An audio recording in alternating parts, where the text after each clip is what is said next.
दोस्तों, इतिहास में ज्ञात सबसे महत्वपूर्ण और रहस्यमय प्राचीन सभ्यताओं में से एक सिंधु घाटी सभ्यता है, जो अपने दो सबसे बड़े शहरों हड़प्पा और मोहनजोदड़ो के इर्द गिर्द केंद्रित थी। 3300 ईसा पूर्व से 1300 ईसा पूर्व के बीच फली फूली यह उन्नत शहरी संस्कृति मेसोपोटामिया और मिस्र के साथ मानव सभ्यता के तीन शुरुआती केंद्रों में से एक है। भले ही भौगोलिक और कालानुक्रमिक दूरी बहुत थी, फिर भी सिंधु घाटी सभ्यता में इन अन्य सभ्यताओं के साथ कई समानताएं थीं, जैसे विशालकाय वास्तुकला, शहरी नियोजन, कृषि और वाणिज्य। हालांकि मेसोपोटामिया और मिस्र के विपरीत सिंधु सभ्यता की लिपि असही आज तक नहीं पढ़ी जा सकी है, जिससे उनके इतिहास, विश्वासों और दैनिक जीवन को पूरी तरह से समझना कठिन हो जाता है।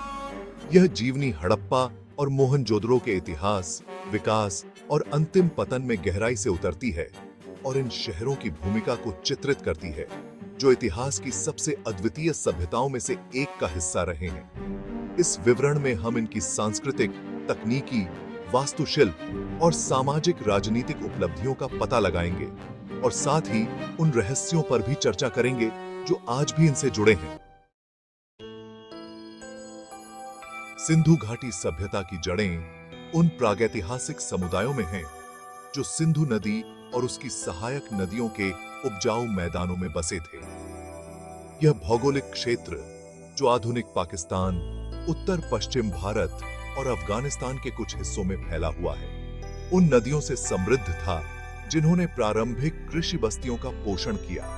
लगभग 7000 ईसा पूर्व मेहरगढ़ जैसे शुरुआती कृषि समुदायों से यह प्रमाण मिलता है कि इस क्षेत्र के लोग एक खानाबदोश जीवन से स्थायी कृषि समाजों में स्थानांतरित होने लगे थे। मेहरगढ़, जिसे अक्सर सिंधु घाटी सभ्यता का अग्रदूत माना जाता है, हमें इन शुरुआती बस्तियों की तकनीकी नवाचारों की जानकारी देता है। 5000 ईसा पूर्व तक इन समुदायों ने सिंचाई की कला में महारत हासिल कर ली थी, जिससे वे गेहूं, जौ और अन्य फसलों को शुष्क मैदानों में उगाने लगे। यह स्थिर खाद्य अधिशेष उन बड़े बस्तियों और जटिल सामाजिक संरचनाओं की नींव बन गया, जो बाद में हड़प्पा और मोहनजोदड़ो जैसे शहरों में विकसित हुए।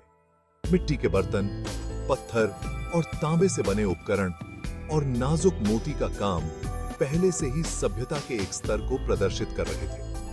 फिर 4000 ईसा पूर्व और 3300 ईसा पूर्व के बीच छोटे कृषि समुदायों से बड़े गांव जैसे बस्तियों में परिवर्तन दिखाई देने लगा। व्यापार नेटवर्क उभरने लगे, जो सिंधु घाटी के लोगों को दूर दराज के क्षेत्रों जैसे मेसोपोटामिया से जोड़ते थे, जहां वस्तुओं और ज्ञान का आदान प्रदान होता था। कृषि उत्पादन में बढ़ती अधिशेष ने इन शुरुआती समाजों को बड़े भंडार और अन्य सार्वजनिक संरचनाओं के निर्माण की अनुमति दी, जो भविष्य के शहरी केंद्रों जैसे हड़प्पा और मोहनजोदड़ो के संकेतक थे। इस अवधि से पुरातात्विक प्रमाण जनसंख्या में क्रमिक वृद्धि, धातु विज्ञान में तकनीकी प्रगति और जटिल शिल्प के निर्माण का संकेत देते हैं। यह उसी अवधि के दौरान था जब हड़प्पा और मोहनजोदड़ो जैसे शहरों की नींव रखी गई, जो बाद में प्राचीन विश्व के दो सबसे महत्वपूर्ण शहर बने। 2600 ईसा पूर्व तक हड़प्पा और मोहनजोदड़ो प्रमुख शहरी केंद्रों के रूप में उभरे, जो सिंधु घाटी सभ्यता के चरमोत्कर्ष का प्रतीक थे। ये शहर अन्य जैसे धोलावीरा, लोथल और कालीबंगन के साथ एक अत्यधिक परिष्कृत समाज का प्रतिनिधित्व करते थे, जिसने शहरी नियोजन, सामाजिक संगठन और व्यापार में महारत हासिल की थी। अपने चरम पर सिंधु घाटी सभ्यता लगभग 12,50,000 वर्ग किलोमीटर के क्षेत्र में फैली हुई थी, जिससे यह अपने समय की सबसे बड़ी प्राचीन सभ्यताओं में से एक बन गई। इन शहरों की पहचान उनके विशाल आकार, जटिल बुनियादी ढांचे और तकनीकी कौशल से होती है।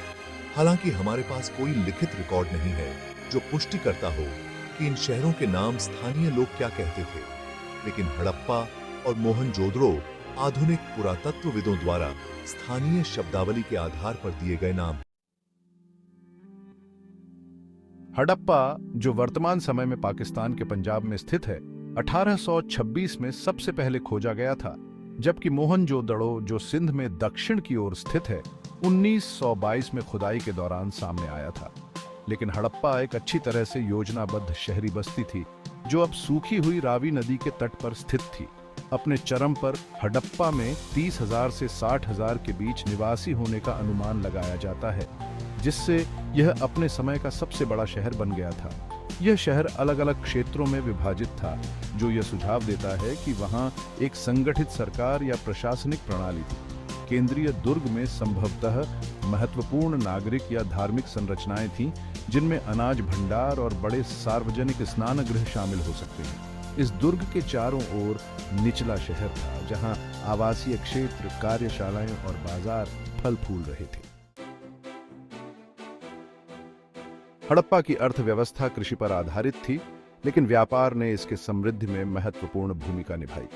प्रमाण बताते हैं कि यह शहर व्यापार मार्गों के माध्यम से सिंधु नदी के पार मेसोपोटामिया, अफगानिस्तान और शायद फारस की खाड़ी जैसे दूरस्थ क्षेत्रों से जुड़ा हुआ था। हड़प्पा के व्यापारी तांबा, लाजवर्थ, कार्नेलियन के मोती और मिट्टी के बर्तनों का व्यापार करते थे, बदले में सोना, चांदी और अन्य विदेशी वस्तुएं प्राप्त करते थे। लेकिन मोहनजोदड़ो, जिसे अक्सर सिंधु घाटी सभ्यता का सबसे बड़ा और उन्नत शहर माना जाता है, हड़प्पा के समान शहरी नियोजन सुविधाओं को दर्शाता है, लेकिन और भी बड़े पैमाने पर। इस शहर का नाम सिंधी में मृतकों का टीला है और यह एक दुर्ग और निचले शहर में विभाजित था। दुर्ग, जो मिट्टी की ईंटों के एक ऊंचे मंच पर बना था, में विशालकाय संरचनाएं थीं, जिनमें प्रसिद्ध महान स्नानागार, अनाज भंडार और सभा कक्ष शामिल थे। निचला शहर हड़प्पा की तरह ग्रिड जैसी सड़क प्रणाली के साथ व्यवस्थित था। ईंट लाने वाली नालियां और सीवेज सिस्टम सार्वजनिक स्वच्छता के प्रति निवासियों के ध्यान को प्रमाणित करते हैं और कई घरों में अपने निजी कुएं और स्नानघर थे। मोहनजोदड़ो की अर्थव्यवस्था भी कृषि पर आधारित थी, जहां गेहूं और जौ की खेती के प्रमाण मिलते हैं। साथ ही पालतू जानवरों जैसे मवेशी, भेड़ और बकरियों के पालन के भी संकेत हैं। मोहनजोदड़ो के कला और शिल्प कौशल के पहलू बहुत दिलचस्प हैं। पूरे शहर में मोहरें, मूर्तियां, टेराकोटा की मूर्तियां और मिट्टी के बर्तन मिले हैं। इन कलाकृतियों में प्रसिद्ध नाचने वाली लड़की की मूर्ति भी शामिल है, जो कांस्य की बनी एक छोटी मूर्ति है, जो सिंधु लोगों की कला और शायद सांस्कृतिक अनुष्ठानों की झलक पेश करती है। यद्यपि सुगम्य लिखित अभिलेखों का अभाव है, बुनियादी प्रमाण बताते हैं कि हड़प्पा और मोहनजोदड़ो जटिल, उच्च श्रेणीबद्ध समाज थे। यह तथ्य कि शहरों को एक ग्रिड प्रणाली के अनुसार योजनाबद्ध किया गया था, एक केंद्रीयकृत प्राधिकरण का संकेत देता है, जो विशाल पैमाने पर निर्माण को नियोजित और विनियमित करने में सक्षम था। बड़े अनाज भंडारों का अस्तित्व इंगित करता है कि शायद एक केंद्रीकृत खाद्य भंडारण और वितरण प्रणाली थी, जिसे संभवतः किसी प्रकार के शासक वर्ग या अभिजात वर्ग द्वारा नियंत्रित किया जाता था। वहां कोई विशालकाय मंदिर या महल नहीं मिले हैं, जिससे कुछ विद्वानों का मानना है कि सिंधु घाटी सभ्यता अपने समकालीन मेसोपोटामिया और मिस्र की तुलना में अपेक्षाकृत अधिक समानतावादी थी। हालांकि घरों के आकार और जटिलता में अंतर समाज में कुछ हद तक वर्ग भेद की उपस्थिति की ओर इशारा करता है, जहां धनी लोग बड़े और अधिक विस्तृत घरों में रहते। लेकिन दोस्तों, सिंधु घाटी के लोगों के धार्मिक विश्वासों को समझना उनके लिखित अभिलेखों के अभाव के कारण अटकलों पर आधारित है। हालांकि मोहरों, मिट्टी के बर्तनों और मूर्तियों में दिखाई देने वाले कुछ प्रतीकों से कुछ संकेत मिलते हैं। एक सींगों वाले देवता की आकृति, जिसे अक्सर प्रोटोशिव या पशुपति की आकृति कहा जाता है, कई मोहरों पर पाई गई है। यह आकृति, जो पैर क्रॉस करके बैठी है और उसके चारों ओर जानवरों का समूह है, को कुछ लोगों ने भगवान शिव के पशुपालक रूप का प्रारंभिक चित्रण माना है। अन्य मोहरों में पेड़ या पौधे के प्रतीक दिखाई देते हैं, जो शायद किसी प्रकार की प्रकृति पूजा या जड़ पूजा का संकेत देते हैं। मोहनजोदड़ो के महान स्नानागार को सावधानीपूर्वक संरचित किया गया है, जिससे यह संभव है कि इसका उपयोग धार्मिक या अनुष्ठानिक उद्देश्यों के लिए किया गया हो, शायद जल शुद्ध से जुड़े अनुष्ठानों के लिए। विशाल मंदिरों की कमी, साथ ही इन कलाकृतियों से यह संकेत मिलता है कि सिंधु घाटी में धार्मिक प्रथाएं अधिक व्यक्तिगत या घरेलू अनुष्ठानों पर आधारित हो सकती थी, न कि भव्य सार्वजनिक समारोहों पर। सिंधु घाटी सभ्यता अपने शिल्प कौशल के लिए प्रसिद्ध थी, विशेष रूप से मोती बनाने, मिट्टी के बर्तन और धातु विज्ञान में। हड़प्पा और मोहनजोदड़ो दोनों में बड़ी संख्या में कलाकृतियां मिली हैं, जिनमें मिट्टी के बर्तन, अर्धकीमती पत्थरों से बने मोती, टेराकोटा की मूर्तियां और मोहरें शामिल हैं। मोहरों पर डिजाइन विशेष रूप से आकर्षक हैं, जिनमें बैल, हाथी, गैंडे और बाघ जैसे जानवरों के साथ साथ जटिल ज्यामितीय पैटर्न भी शामिल हैं। सिंधु घाटी सभ्यता की अर्थव्यवस्था काफी हद तक व्यापार पर निर्भर थी, न केवल क्षेत्रीय स्तर पर बल्कि दूरस्थ संस्कृतियों के साथ भी। पुरातात्विक प्रमाण बताते हैं कि हड़प्पा के लोगों के मेसोपोटामिया के साथ व्यापक व्यापारिक संबंध थे, जैसा कि प्राचीन सुमेरियन ग्रंथों में मेलुहा भूमि का उल्लेख करता है, जिसे कई विद्वान सिंधु क्षेत्र मानते हैं। सिंधु घाटी की मोहरें और मिट्टी के बर्तन मेसोपोटामिया तक पाए गए हैं, जो हड़प्पा के व्यापारियों की पहुंच और महत्व को दर्शाते हैं। हड़प्पा और मोहनजोदड़ो शहरों की सबसे बड़ी विशेषताओं में से एक उनका प्रभावशाली शहरी नियोजन था। दोनों शहरों को सटीक ग्रिड प्रणाली के अनुसार बसाया गया था, जिसमें सड़कें एक दूसरे के लंबवत चलती थीं और आवासीय, व्यावसायिक और प्रशासनिक क्षेत्रों में विभाजित थी। इस स्तर का नियोजन उन्नत सर्वेक्षण और निर्माण ज्ञान की आवश्यकता थी, साथ ही एक मजबूत केंद्रीयकृत प्राधिकरण की भी, जो इतने बड़े पैमाने पर परियोजनाओं की देखरेख कर सके। ग्रिड व्यवस्था के अलावा शहरों में जल निकासी और सीवेज सिस्टम भी थे। हड़प्पा और मोहनजोदड़ो में ईंट लाइन की गई नालियां थीं, जो सड़कों के नीचे चलती थीं और घरों से जुड़ी होती थीं। यह उन्नत पाइपलाइन प्रणाली सुनिश्चित करती थी कि कचरा आवासीय क्षेत्रों से कुशलता से हटा दिया जाए, जिससे बीमारियों का खतरा कम हो। सिंधु घाटी सभ्यता के लोग कुशल निर्माता थे, जिन्होंने अपने शहरों के निर्माण के लिए एक मानकीकृत ईंट बनाने की प्रणाली का उपयोग किया। ये ईंटें, जिन्हें मिट्टी से बनाया जाता था और भट्टों में पकाया जाता था, आकार और आकार में समान थी, जिससे निर्माण में अधिक दक्षता आई। पकाई हुई ईंटों का उपयोग उन धूप में सुखाई गई ईंटों पर एक महत्वपूर्ण प्रगति थी, जिन्हें कई अन्य प्राचीन संस्कृतियों में इस्तेमाल किया जाता था। पकाई हुई ईंटें अधिक टिकाऊ थीं और क्षेत्र की शुष्क जलवायु के लिए बेहतर अनुकूल थीं। कई इमारतों को ऊंचे प्लेटफार्मों या टीले पर बनाया गया, संभवतः मानसून के मौसम में बाढ़ से बचाने के लिए। हड़प्पा और मोहनजोदड़ो दोनों में बड़े सार्वजनिक भवन जैसे अनाज भंडार और स्नानगृह इन तकनीकों का उपयोग करके बनाए गए थे, जो समाज के दीर्घकालिक योजना और सार्वजनिक कल्याण के प्रति ध्यान का संकेत देते। सिंधु घाटी सभ्यता की तकनीकी कुशलता केवल शहरी नियोजन और निर्माण तक ही सीमित नहीं थी। हड़प्पा के लोग कुशल धातुकर्मी थे, जो तांबा, कांस्य, सीसा और टिन का उपयोग करके उपकरण, हथियार और जटिल आभूषण बनाते थे। उन्होंने वाणिज्य और व्यापार में एक रूपता सुनिश्चित करने के लिए विभिन्न आकारों के मानकीकृत पत्थरों के क्यूब का उपयोग करके तौल और मापन की एक प्रणाली भी विकसित की। सिंधु लोगों का सबसे महत्वपूर्ण तकनीकी नवाचार शायद उनका जल प्रबंधन कौशल था। जल निकासी प्रणालियों के अलावा उन्होंने कुओं, जलाशयों और सिंचाई नहरों का निर्माण किया, ताकि घरेलू और कृषि उपयोग के लिए पानी का वितरण नियंत्रित किया जा सके। हाइड्रोलिक्स की इस उन्नत समझ ने एक ऐसे क्षेत्र में बड़ी शहरी आबादी का समर्थन करने में मदद की, जहां पानी अक्सर दुर्लभ था। सिंधु लिपि, एक मौन भाषा। सिंधु लिपि में उपयोग किए गए प्रतीक अद्वितीय हैं और उनका स्पष्ट रूप से मेसोपोटामिया या मिस्र की लेखन प्रणालियों से कोई संबंध नहीं है। लिपि को समझने के लिए कई विद्वानों ने प्रयास किए हैं, लेकिन इसे पढ़ने में अब तक सफलता नहीं मिली है। इसका एक प्रमुख कारण यह है कि हमारे पास ऐसा कोई द्विभाषी शिलालेख नहीं है जो रोसेटा स्टोन के समान हो, जो भाषा को समझने में मदद कर सके।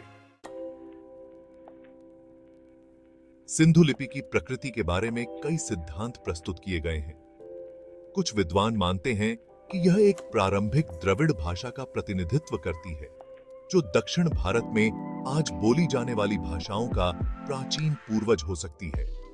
अन्य विद्वान सुझाव देते हैं कि यह लिपि किसी खोई हुई हिंद यूरोपीय भाषा से संबंधित हो सकती है। वहीं कुछ विद्वानों का मानना है कि ये प्रतीक किसी भाषा का प्रतिनिधित्व नहीं करते, बल्कि व्यापार या धार्मिक उद्देश्यों के लिए उपयोग किए गए गैर भाषाई प्रतीकों का एक तंत्र हो सकते हैं। चाहे जो भी हो, इस लिपि का अपठनीय होना सिंधु घाटी सभ्यता के कई पहलुओं को रहस्यमय बना देता है। जब तक हम उनके शिलालेखों को पढ़ने में सक्षम नहीं होते, तब तक उनकी राजनीतिक, धार्मिक और सामाजिक संरचनाओं को पूरी तरह से समझना मुश्किल रहेगा। लगभग 1900 ईसा पूर्व तक सिंधु घाटी सभ्यता पतन की ओर बढ़ने लगी। सभ्यता के पतन के लिए सबसे व्यापक रूप से स्वीकृत सिद्धांत पर्यावरणीय परिवर्तनों को जिम्मेदार ठहराता है। पुरातात्विक प्रमाणों से संकेत मिलता है कि हड़प्पा और मोहनजोदड़ो को पोषित करने वाली शक्तिशाली नदियां सूखने लगी थीं, या उन्होंने अपना मार्ग बदल लिया था, संभवतः भूकंपीय हलचलों या लंबे समय तक सूखे के कारण। इसने कृषि को बाधित कर दिया और पानी की उपलब्धता को कम कर दिया, जिससे खाद्य संकट और अंततः शहरों का परित्याग हो गया। जलवायु परिवर्तन ने भी इस पतन में भूमिका निभाई हो सकती है। ऐसा प्रतीत होता है कि समय के साथ इस क्षेत्र की जलवायु अधिक शुष्क हो गई, जिससे सिंधु लोगों द्वारा सामना की गई चुनौतियां और बढ़ गईं। घटते संसाधनों और लगातार प्रतिकूल पर्यावरण में हड़प्पा और मोहनजोदड़ो की बड़ी शहरी आबादी टिकाऊ नहीं रह सकी। लेकिन दोस्तों, सिंधु घाटी सभ्यता के पतन में आंतरिक संघर्ष या सामाजिक अशांति भी एक कारण हो सकता है। जैसे जैसे संसाधन कम होते गए, भोजन, पानी और भूमि के लिए संघर्ष उत्पन्न हो सकते थे। कुछ सिंधु स्थलों पर विनाश और तेजी से परित्याग के प्रमाण बताते हैं कि हिंसा ने कुछ शहरों के पतन में भूमिका निभाई हो सकती है। दूर दूर तक फैले व्यापार मार्गों में गिरावट भी सभ्यता के पतन में योगदान कर सकती है। जैसे जैसे अर्थव्यवस्था चरमराई और व्यापार मार्ग सिकुड़ते गए, शहरों के लिए अपनी समृद्धि और एकता बनाए रखना मुश्किल हो गया। मिट्टी के बर्तन, मोती और वस्त्र जैसी वस्तुओं के लिए बाहरी बाजारों के नुकसान ने शहरी केंद्रों को और कमजोर कर दिया होगा। लेकिन 20वीं सदी के अधिकांश हिस्से में सिंधु घाटी सभ्यता के पतन की व्याख्या के लिए आर्य आक्रमण सिद्धांत का सहारा लिया जाता था। इस सिद्धांत के अनुसार आर्य नामक हिंद यूरोपीय बोलने वाले खानाबदोश लगभग 1500 ईसा पूर्व भारतीय उपमहाद्वीप में आए और अपने साथ नई सांस्कृतिक प्रथाएं और तकनीकें लाए। माना जाता था कि आर्यों ने सिंधु घाटी के शहरों पर आक्रमण किया और उन्हें नष्ट कर दिया, जिससे उनके परित्याग की स्थिति उत्पन्न हुई। हालांकि हाल के वर्षों में इस सिद्धांत को काफी हद तक खारिज कर दिया गया है।